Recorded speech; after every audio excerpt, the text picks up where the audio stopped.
¿Puede un país ignorado desafiar el orden mundial y reescribir las reglas del poder mientras el mundo mira hacia otro lado? En las noches profundas de Burkina Faso, el silencio se llenó de un nuevo rumor. El zumbido metódico de drones fabricados en casa, cazando a quienes durante años fueron cazadores. Esta revolución comenzó en octubre de 2025, un mes que casi nadie fuera de África percibió, pero que para los habitantes de este país marcó el inicio de una transformación que, con el paso del tiempo, se convertiría en un ejemplo para el mundo entero. Durante décadas, Burkina Faso fue el territorio del miedo y el abandono. Ataques invisibles, aldeas vacías, promesas rotas y condolencias de escritorio. Sus habitantes aprendieron a dormir con un oído en la esperanza y otro en la tierra, mientras los extremistas llegaban y desaparecían antes del alba. El mundo, distante, solo ofrecía diagnósticos y resignación, repitiendo una historia de abandono que se ha visto en otros lugares como Sudán del Sur, República Centroafricana y Somalia, donde la inestabilidad pareció una condena eterna. Hoy, la nación que muchos daban por perdida ha sorprendido al mundo. Ahora persigue a sus propios enemigos con tecnología desarrollada localmente, disciplina implacable y una unidad popular inédita. Los cielos antes gobernados por el miedo están vigilados por ojos burkineses, y el poder de la noche ha cambiado de dueño. Es un giro de guión tan inesperado como el de Vietnam en los años 60 y 70, cuando un pueblo pequeño desafió a una superpotencia, o como la resistencia de Finlandia durante la Guerra de Invierno contra la Unión Soviética. Ignorar historias como la de Burkina Faso significa perpetuar el relato de la dependencia y el olvido. Si desviamos la mirada, permitimos que los vulnerables sigan siendo silenciados y que solo unos pocos escriban la historia. Así ocurre cuando se deja de lado la voz de Ruanda tras su tragedia, o la de Timor Oriental durante su lucha por la independencia. Pueblos que, ignorados, pagaron un precio altísimo por la indiferencia global. ¿Cómo logró este pequeño país lo que potencias enormes no pudieron? Descubramos juntos el origen de esta revolución silenciosa. Para entender este giro sorprendente, debemos retroceder a los días más oscuros, cuando la esperanza parecía un lujo imposible. Allí comenzó el cambio, como ocurre tantas veces en la historia. En los momentos en que todo parecía perdido, surgió una llama de resistencia. Es el mismo patrón que se vio en la Polonia ocupada durante la Segunda Guerra Mundial, o en la Sudáfrica del apartheid, cuando la adversidad empujó a la gente a tomar control de su destino. Antes de la revolución, la noche solo era territorio del miedo y de los fantasmas. La oscuridad en Burkina Faso pertenecía a los armados, a la amenaza constante, a quienes sabían moverse entre las sombras sin dejar rastro. La gente temía salir después del atardecer, y en muchas aldeas se establecieron toques de queda autoimpuestos por las propias comunidades, una medida desesperada para sobrevivir. Durante décadas, aldeas enteras desaparecían en la penumbra. Grupos militantes irrumpían de repente, incendiaban hogares y se desvanecían. El terror era silencioso y total, como una niebla que nunca terminaba de disiparse. Testimonios recogidos por organizaciones como Human Rights Watch relatan cómo familias enteras huían en la oscuridad con lo opuesto, abandonando generaciones de historia y pertenencias. Yibo, Arbinda, Yamba. Esos nombres dejaron de ser simples coordenadas. Se convirtieron en heridas abiertas en la memoria colectiva. Cada familia tenía una historia de pérdida. Cada comunidad, una ausencia imposible de llenar. Estas historias recuerdan a las de pueblos arrasados en Siria, en Colombia o en Bosnia, donde la memoria del dolor se transmite de una generación a otra, y el trauma colectivo marca la identidad nacional. El Estado, en aquellos días, era apenas un susurro. Sin autoridad real, sin control sobre el territorio, solo quedaba la ley de los más fuertes. La gente aprendió que preguntar por ayuda era peligroso. La supervivencia dependía de saber cuándo esconderse y cuándo callar. En las zonas rurales, el gobierno era una abstracción, una presencia tan lejana como lo fue el gobierno central en el Afganistán de los años 90. La ayuda extranjera llegaba como limosna, insuficiente, tardía, sin comprender realmente el dolor que intentaba aliviar. Los organismos internacionales veían a Burkina Faso como una causa perdida, un país condenado a fragmentarse poco a poco. Así ocurrió en Somalia en los años 90, cuando la comunidad internacional se retiró tras la llamada Batalla de Mogadiscio, dejando a la población sumida en el caos. El mundo miraba hacia otro lado. Nadie esperaba una resistencia. Solo aguardaban la caída final, como quien observa el derrumbe de un edificio ya condenado. Los informes de prensa internacional dedicaban apenas unas líneas a los ataques, y los debates en la ONU se centraban en otras crisis más cercanas a los intereses de las grandes potencias. Pero cuando un país queda atrapado en el abandono y la violencia, corre el riesgo de perderlo todo. Generaciones crecen sin futuro, la identidad nacional se diluye, y la esperanza de recuperar el destino propio se convierte en un eco lejano. Así sucedió en países como Liberia o Sierra Leona en la década de los 90, donde la guerra hizo que muchos jóvenes solo conocieran la violencia como forma de vida. Pocos imaginaban que, tras tanto silencio impuesto, la historia pudiera cambiar. Y sin embargo, en octubre de 2025, la noche se quebró. Un nuevo sonido surcó el cielo, portando la promesa de que la oscuridad pronto dejaría de pertenecer al miedo. ¿Pero qué fue exactamente ese sonido? ¿Y cómo logró una nación olvidada desafiar las reglas impuestas por el mundo? El cazador se volvió presa, y la presa, cazador. Así comenzó la ruptura de las reglas que habían oprimido a Burkina Faso durante décadas.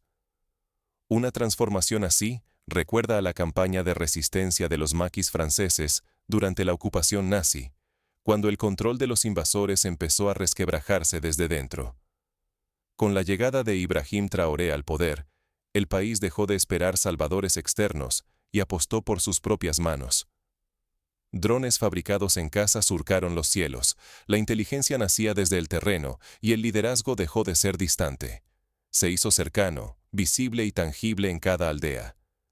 Esto recuerda al liderazgo de Thomas Sankara en los años 80, quien también apostó por soluciones autóctonas y la movilización popular para transformar el país, aunque su proyecto fuera truncado prematuramente. Las operaciones lanzadas entre los meses de octubre y noviembre sacudieron incluso a los pocos aliados regionales y confundieron a los poderosos que miraban desde lejos. De un golpe, se desmoronaron las certezas sobre la supuesta fragilidad africana. Un ejército pequeño, considerado mal equipado, imponía el ritmo de la guerra. De hecho, fue comparable al impacto que causó la resistencia de los talibanes en Afganistán tras la retirada de las fuerzas extranjeras, aunque con fines y métodos distintos. Pero el cambio no fue solo tecnológico. La verdadera revolución fue la integración total. Drones coordinados en tiempo real con patrullas a pie, redes de comunicación propias y, sobre todo, el avance de los voluntarios para la defensa de la patria. Agricultores, maestras y jóvenes, en vez de huir, se ofrecieron para proteger lo suyo, y la defensa se volvió un acto colectivo y cotidiano. En esto, Burkina Faso se asemejó a Israel en sus primeros años, cuando la movilización popular fue clave para la supervivencia nacional. Los efectos aparecieron pronto. Por primera vez en años, rutas enteras se reabrieron, los mercados resucitaron, y cientos de escuelas volvieron a la vida tras meses de abandono. En lugares donde ni el Estado se atrevía a entrar al caer la tarde, la normalidad volvió a ser posible. Por ejemplo, en el distrito de Dori, los comerciantes pudieron volver a trasladar mercancías sin temor a emboscadas, y en la provincia de Soum, las comunidades celebraron la reapertura del primer centro de salud en más de 3 años. La narrativa internacional, acostumbrada a justificar la tutela extranjera sobre países fallidos, guardó silencio. No por ignorancia, sino por incomodidad. Una nación pobre, sin grandes recursos, estaba logrando lo que muchos expertos occidentales juzgaban imposible. Es similar a lo que se vivió en Vietnam tras la ofensiva del Tet, cuando la realidad sobre el terreno desafió todos los análisis previos y forzó a replantear la percepción global. El verdadero motor de este giro No fue solo la tecnología ni la astucia militar. Fue la fe recuperada de un pueblo en su derecho a defenderse, en la posibilidad real de decidir su futuro y romper el ciclo de dependencia.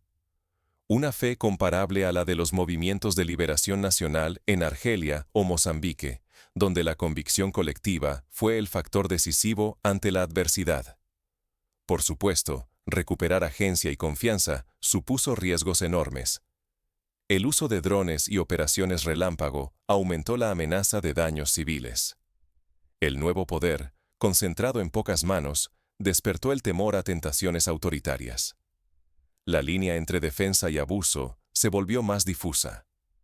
Organizaciones como Amnistía Internacional y la Cruz Roja han advertido sobre la importancia de mantener canales humanitarios y de exigir transparencia en las decisiones militares. Pero para miles de familias que recuperaron sus tierras y sienten que su destino les pertenece por fin, los riesgos fueron el precio necesario para salir del olvido.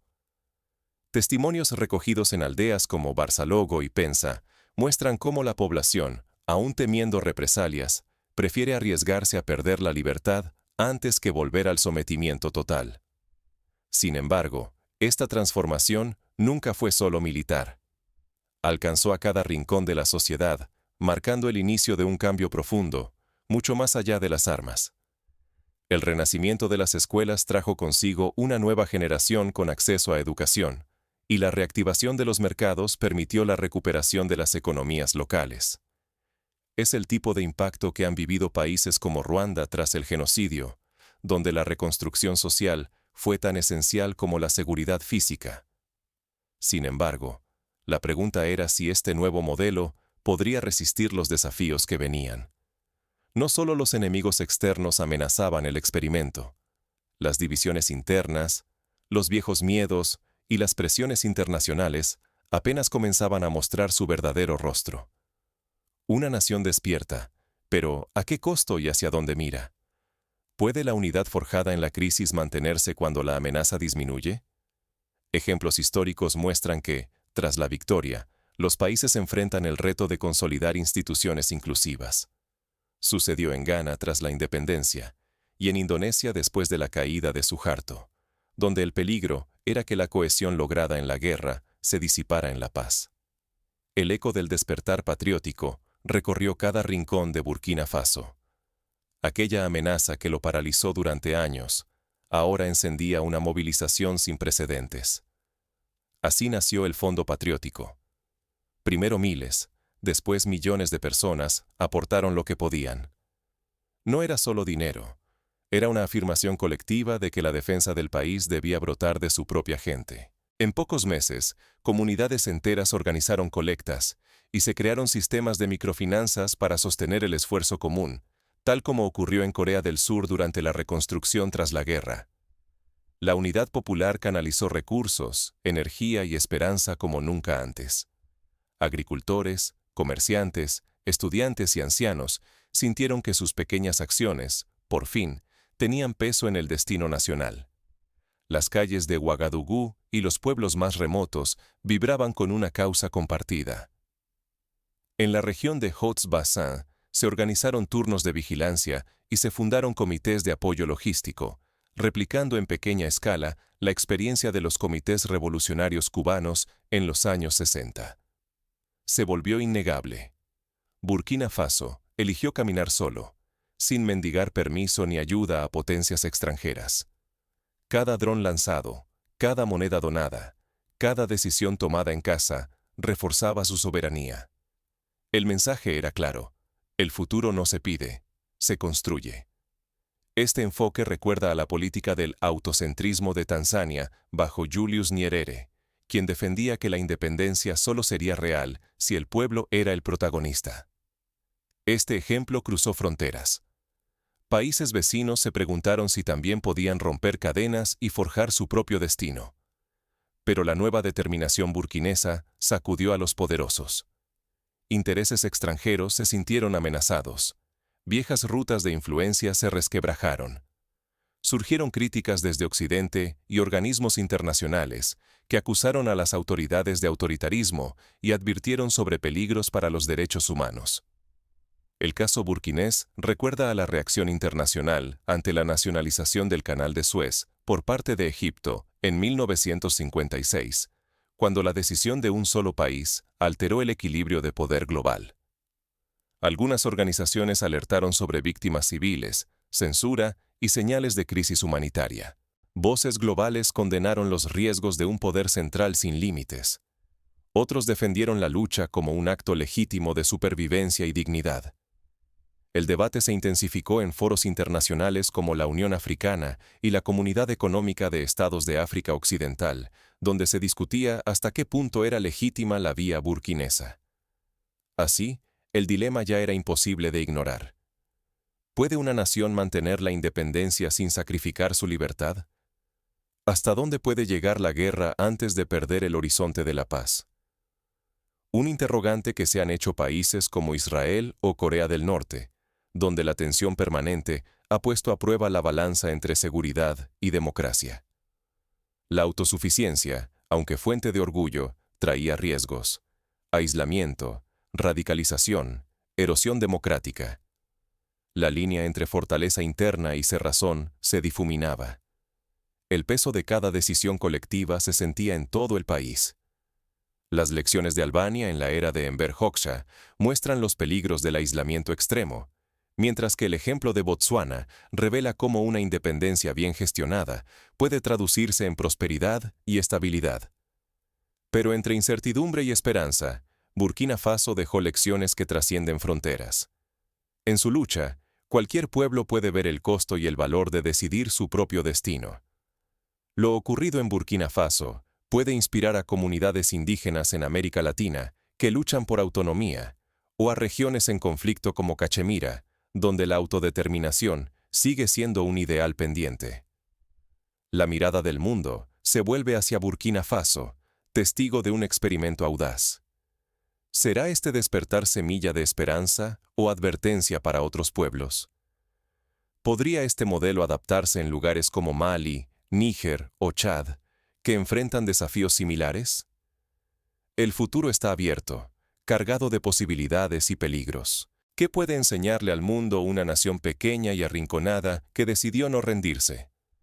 Entre otras cosas, que la verdadera soberanía se construye desde abajo y que la tecnología, cuando se adapta a las realidades locales, puede ser una herramienta de emancipación y no solo un producto de importación. El giro de Burkina Faso no fue un accidente ni un golpe de suerte. Surgió de una decisión colectiva y firme, forjada tras décadas de olvido, sufrimiento y resignación. Las victorias recientes no son milagros ni regalos de potencias ajenas. Son fruto de una sociedad que, tras mucho tiempo esperando, decidió actuar por sí misma. Así ocurrió con la revolución tunecina que dio inicio a la primavera árabe, o con la resistencia de los países bálticos frente a la ocupación soviética. La tecnología fue crucial, pero nunca el centro. Drones recorriendo cielos oscuros, radios enlazando aldeas remotas con un centro de comando y una inteligencia local que alimentaba cada misión. La clave no fue comprar lo último ni depender de proveedores extranjeros, sino emplear herramientas simples con un objetivo inquebrantable: proteger la vida y la dignidad, no intereses foráneos. Este principio se ha visto en la defensa civil ucraniana, donde la creatividad y el uso de recursos locales han marcado la diferencia. La fuerza real brotó de la unidad. El miedo, antes un veneno, se volvió vínculo. Comunidades antes separadas compartieron víveres, información y valentía. Miles de personas comunes se ofrecieron, no por desesperación, sino por convicción. Por primera vez en años, vieron que su esfuerzo podía inclinar la balanza y que el sacrificio tenía sentido.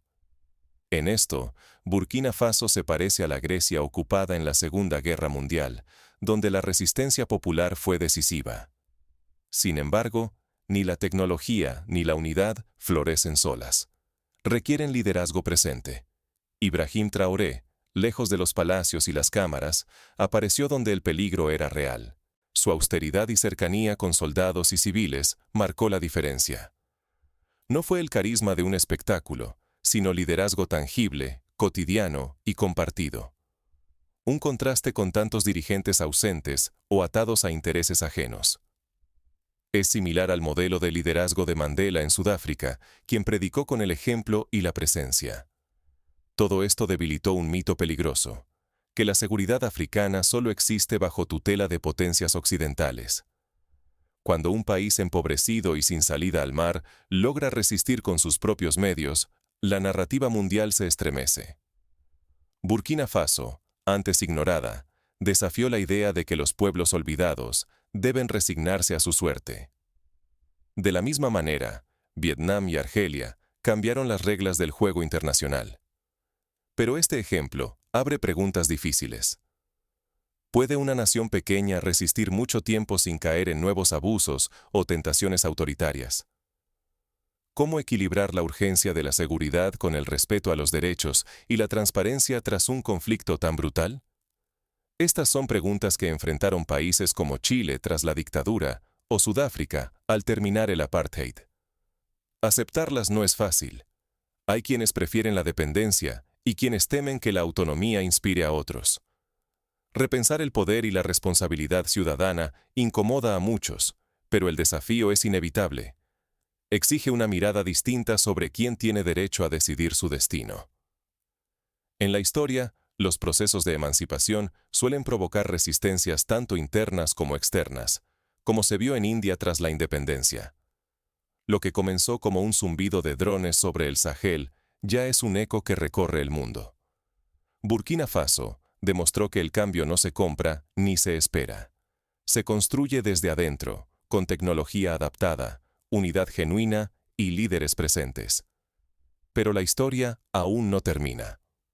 El experimento burkinés, lejos de estar resuelto, enfrenta desafíos aún más complejos. ¿Podrá sostenerse el nuevo equilibrio sin perder lo que lo hizo posible?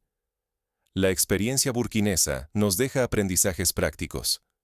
En primer lugar, la importancia de invertir en la educación de base tecnológica y en la creación de centros de innovación local. Un país no necesita importar tecnología de última generación si puede adaptarla a sus propias necesidades. Programas de formación rápida, talleres comunitarios y alianzas con universidades regionales fueron la base para el desarrollo de los primeros drones y sistemas de comunicación propios. En segundo lugar, la construcción de redes de confianza es esencial. Se crearon consejos de ancianos y comités de jóvenes que, junto a las autoridades, tomaban decisiones sobre seguridad y desarrollo. Esto permitió una gobernanza más horizontal y participativa, disminuyendo el riesgo de abusos de poder. Este modelo, inspirado en las tradiciones locales, puede replicarse en cualquier comunidad que busque mayor autonomía. Un tercer aprendizaje es la gestión transparente de los recursos. El Fondo Patriótico fue auditado por comités independientes, y las donaciones se publicaban semanalmente en tablones comunales y radios locales. La transparencia fortaleció la confianza y evitó la corrupción, un flagelo que ha frenado el desarrollo de muchos países en África y América Latina. Finalmente, la apertura al diálogo internacional, sin perder de vista los intereses nacionales, fue clave. Burkina Faso no se aisló totalmente. Mantuvo negociaciones con países vecinos, invitó a observadores de la Unión Africana y pidió asesoría técnica sin ceder el control de sus decisiones. Así, logró un equilibrio entre soberanía y cooperación, similar al que ha buscado Costa Rica en materia de seguridad y derechos humanos. Cuando el silencio se quiebra, nosotros elegimos si escuchamos. Podemos optar por ignorar o por aprender y actuar. La historia de Burkina Faso nos invita a cuestionar nuestras propias narrativas y a reconocer que, muchas veces, el verdadero cambio viene de los lugares más inesperados. Hoy vimos a Burkina Faso desafiar todas las predicciones. Su pueblo, tantas veces ignorado, decidió no esperar más compasión ni ayuda de potencias lejanas.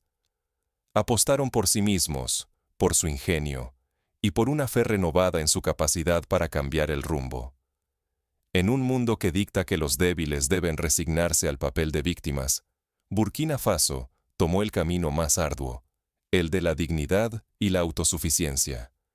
Su victoria no fue un milagro ni una dádiva internacional, sino fruto de valentía, unidad y soluciones nacidas de la propia tierra.